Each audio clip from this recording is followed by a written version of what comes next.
And thanks so much for tuning into the Daily Dose for Spiritual Growth. All week, we've been talking about peace and how we can experience peace. How can we experience a peace that passes all understanding?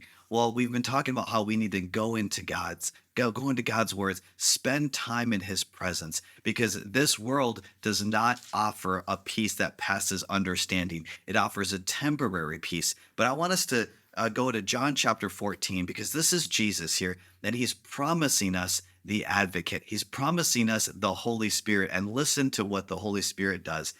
John chapter 14, verse 25 says this, "And all this I have spoken while I was still with you, but the advocate, the Holy Spirit, whom the Father will send in my name, will teach you all things and will remind you of everything I have said to you." In verse 27, "Peace I leave with you.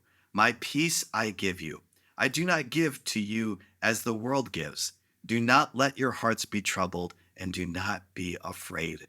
There's a lot of things that our hearts can be troubled for. There's a lot of things that our fear can rise up in us. If we see the things around us, if we see the injustice, if we see how people treat us one way and then they'll say something behind our back, and we can just be so troubled.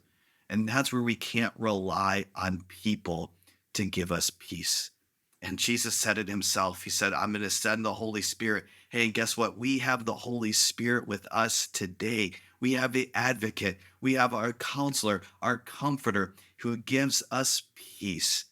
That is the promise that Jesus has for you. That's the promise that he has for me. So would you experience that today?